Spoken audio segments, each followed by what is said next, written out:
صحابی دی حضرت ام کلثوم انصاری رضی اللہ تعالی عنہ اندغه د احد ولا مارکا دی یوا افواه وړاو شو چې پیغمبر علیه الصلاۃ والسلام شهید شو او دغه افواه هم شیطان خورا کړی و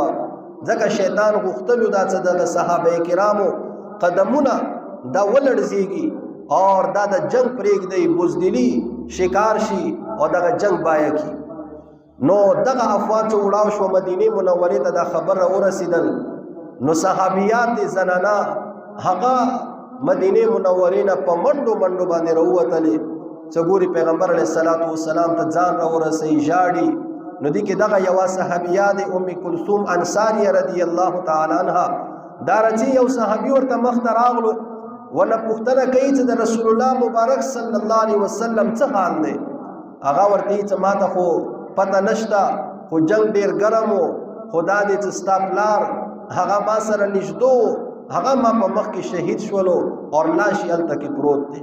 هغه وایي چې انا لله و انا الیه راجعون اور مخ کې روانه دی دي کې بل یو صحابي ورته مخ ته شو ورته چې رسول الله مبارک صلی الله علیه وسلم څه حال دی نو هغه ورته چې ما ته خو د پیغمبر علیه الصلاۃ والسلام پته نشته خدا دې ستا خاون هغه ما سره او جنگیدلو هغه ما په مخ کې شهید شو اور لاش یې هلته کې پروت دی نو چې دی ویلو انا لله و انا الیه راجعون اور مخ کې روانه شوله اور بیا مخ کې یو بل صحابي سره ملاقات وشو ورته د رسول الله مبارک صلی الله علیه وسلم حال رته ویا څه حال کې دی هغه ورته ما ته خو پته نشته خدا دې ستا ورور هغه ما سره جنگیدل ما سره نږدو هغه شهید شوی دی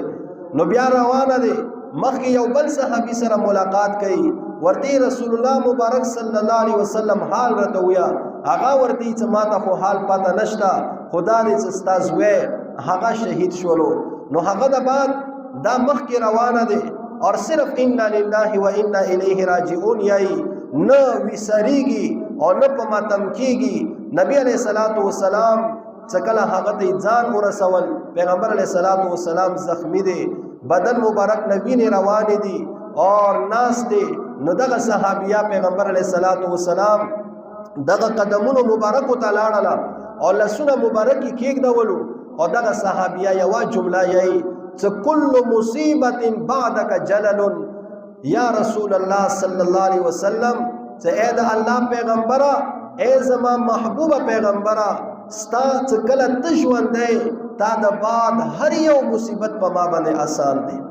ګوره دغه صحابیات څلور چې دا د زنانا دپاره اهمې سهاري دي یوه سهاره پلار وي یوه سهاره خاوند وي ورور وي اور زوی وي دغه څلور سهارې لاړلې اور بیا په یوې ورځې باندې لاړلې په یوې ورځې باندې په یو وخت باندې دې ته دغه د غم خبرونه ورته میلاو شو خو هغه ویساره نشوله پیغمبر علیه الصلاۃ والسلام ته ځان ورسول چې کله پیغمبر علیه الصلاۃ والسلام ژوندی ولیدل نو یې کل مصیبت بعدک جلل یا رسول الله صلی الله علیه وسلم چې ستاسو حیات یو تاسو ژوندی یو نو مونږ ته هیڅ قسم پروا نشته